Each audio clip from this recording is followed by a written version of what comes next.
Bayangkan, seorang pria Quraisy paling bengis, paling licik, paling mematikan. Berangkat ke Madinah dengan satu tujuan, membunuh Rasulullah.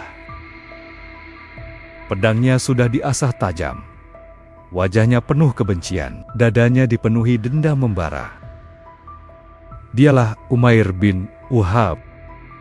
Tak ada seorang pun di Madinah yang tahu bahwa orang ini sedang berjalan menuju kota suci untuk melakukan pembunuhan paling berbahaya dalam sejarah Islam. Namun, dalam hitungan jam, seorang pembunuh berubah menjadi wali Allah. Apa yang terjadi? Bagaimana rahasia hatinya terbongkar dan bagaimana Islam mengubah singa haus darah menjadi pejuang keimanan? Inilah kisah epik Umair bin Wahab dengan julukan setan Quraisy sebelum masuk Islam.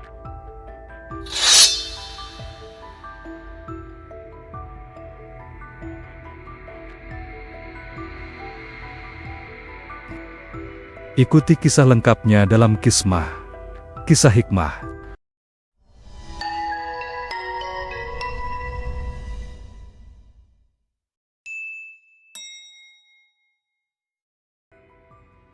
Bagian ke-1. Kisah Umair bin Wahab sebelum Islam. 1. Satria Quraisy yang ditakuti. Umair bin Wahab adalah salah satu pendekar Quraisy terkuat, ahli pedang, strategi perang, dan pembunuhan senyap.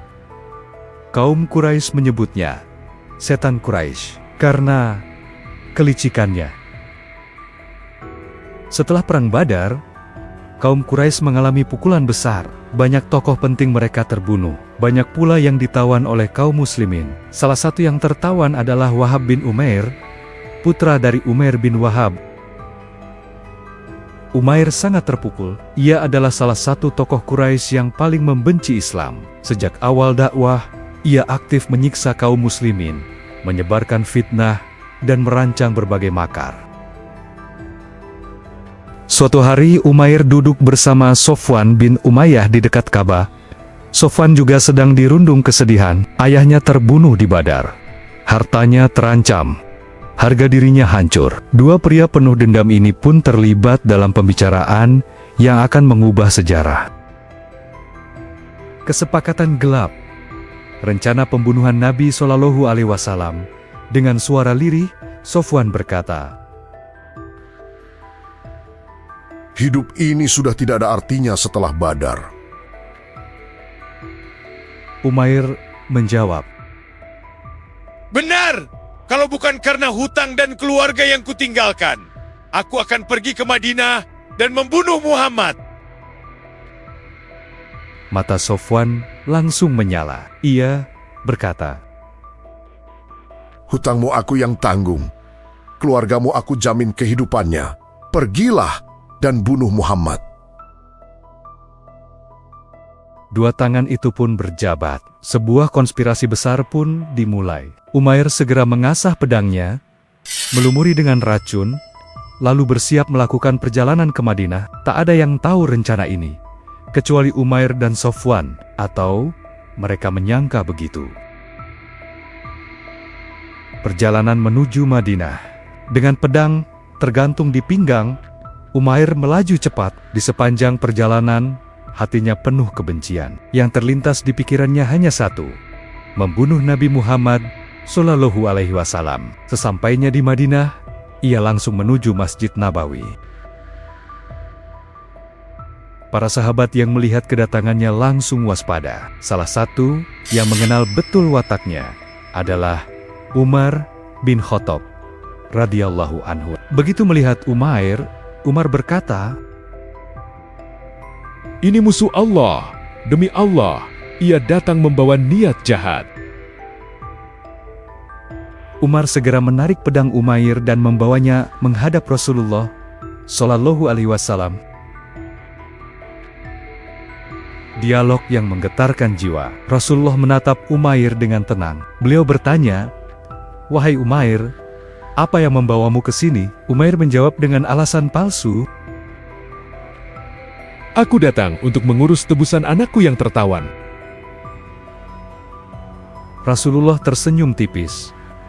lalu berkata, "Lalu, untuk apa pedang di pinggangmu?" Umair gugup, lalu berkata, Pedang ini sudah lama tak berguna. namun tiba-tiba Rasulullah mengucapkan sesuatu yang membuat jantung Umair hampir berhenti berdetak. "Bukankah engkau dan Sofwan duduk di dekat Ka'bah? Bukankah kalian bersepakat? Sofwan menanggung hutangmu dan keluargamu, sedangkan engkau pergi untuk membunuhku?" Umair terperanjat.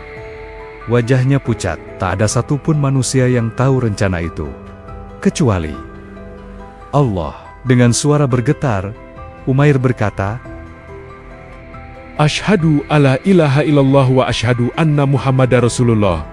Aku bersaksi, tidak ada Tuhan selain Allah, dan engkau benar-benar Rasul Allah.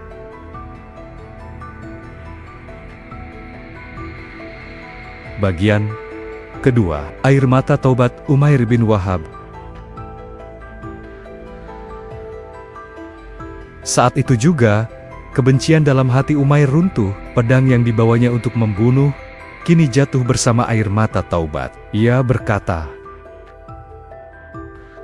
Wahai Rasulullah, aku selama ini memusuhi engkau, memerangi agamamu, dan menyiksa para pengikutmu. Kini aku datang membawa iman. para sahabat takjub. Umar bin Khattab berkata, Demi Allah, keledai sebelum Islam lebih aku cintai daripada Umair. Tapi hari ini, Umair lebih aku cintai daripada sebagian keluargaku. dari calon pembunuh menjadi mujahid dakwah. Setelah masuk Islam, Umair berubah total dari pembenci Islam menjadi pejuang Islam. Ia bahkan kembali ke Mekah untuk berdakwah secara terang-terangan. Orang-orang Quraisy heran. Bukankah engkau dulu musuh terbesar Islam? Umair menjawab,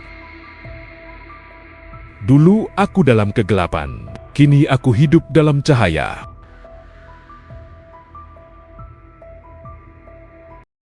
Bagian ketiga, kisah perjuangan Umair bersama Islam.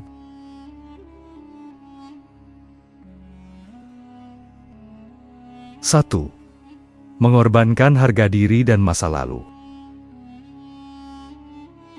Setelah masuk Islam, Umair menghadapi ujian besar. Seluruh Quraisy mencaci dan memusuhinya. Ia yang dahulu dihormati, kini dicemooh.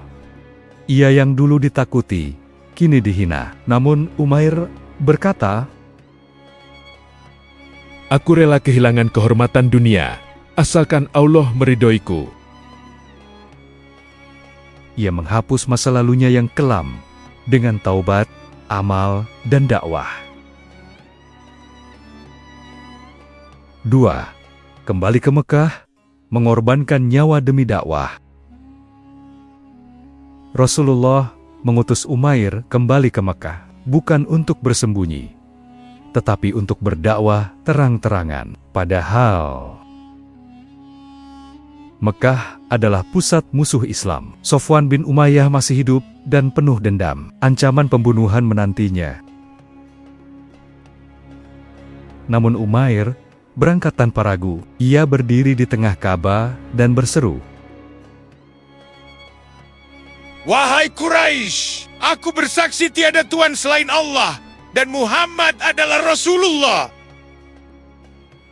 Orang-orang terkejut. Mereka memukul, menyiksa, dan mengusirnya. Namun, Umair tidak mundur. 3. Mengorbankan kenyamanan hidup.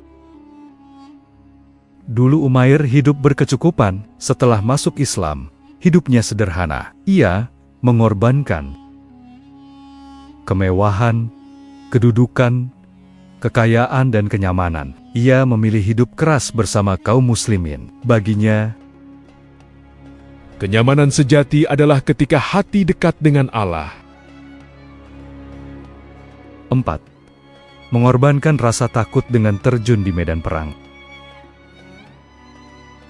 Umair bukan hanya da'i, ia juga mujahid di medan tempur. Ia ikut dalam Perang Uhud, Perang Khandak, Perang Khaybar, Perang Hunain dan Fatu Makkah. Ia berada di barisan terdepan. Orang yang dulu ingin membunuh Rasulullah Shallallahu Alaihi Wasallam kini berdiri sebagai tameng hidup beliau. 5. Mengorbankan harta dan jiwa. Setiap jihad, Umair membawa hartanya, tenaganya, bahkan nyawanya. Ia tidak pernah menahan diri. Ia sadar Segala yang kumiliki adalah milik Allah. 6. Pengorbanan terbesar adalah melawan keluarganya sendiri. Di Mekah, sebagian keluarganya masih musyrik. Ia tetap berdakwah kepada mereka. Ia dicaci, ia diancam, namun ia tidak pernah membalas. Baginya, Hidayah lebih berharga daripada hubungan darah. 7. Puncak pengorbanannya adalah syahid di jalan Allah. Puncak pengorbanan Umair adalah syahid. Ia gugur dalam jihad fi sabilillah di masa kekhalifahan Umar bin Khattab radhiyallahu an. Menurut sejarawan, ia gugur pada perang Yarmuk melawan Kekaisaran Romawi pada tahun 15 Hijriah, dipimpin oleh Panglima Khalid bin Walid. Banyak sahabat utama yang gugur pada perang tersebut, termasuk Umair bin Wahab. Ia wafat sebagai mujahid, dai, pahlawan iman dari seorang calon pembunuh Rasulullah, menjadi syuhada Islam. Bagian keempat, hikmah kisah Umair bin Wahab.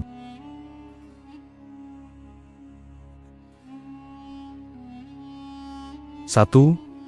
Dari hater berat jadi pejuang Islam. Umair bin Wahab awalnya adalah musuh paling keras terhadap Islam. Ia membenci Nabi Shallallahu Alaihi Wasallam, membenci Al-Quran, dan memusuhi kaum muslimin. Bahkan, ia pernah berangkat ke Madinah dengan niat membunuh Nabi.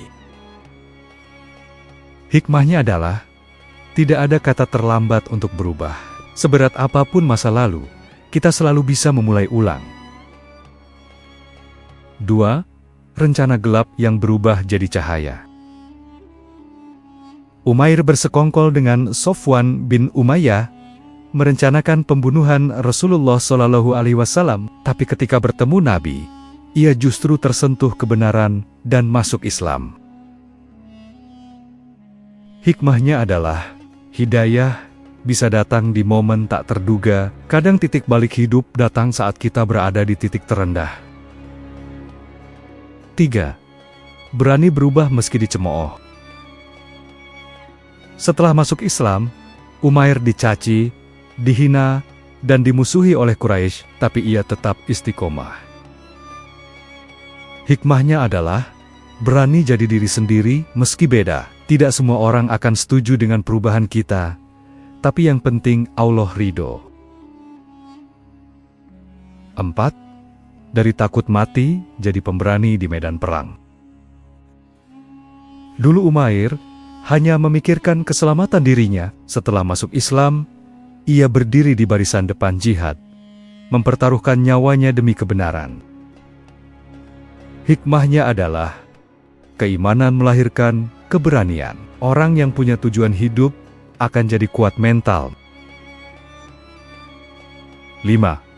Mengorbankan zona nyaman demi kebenaran.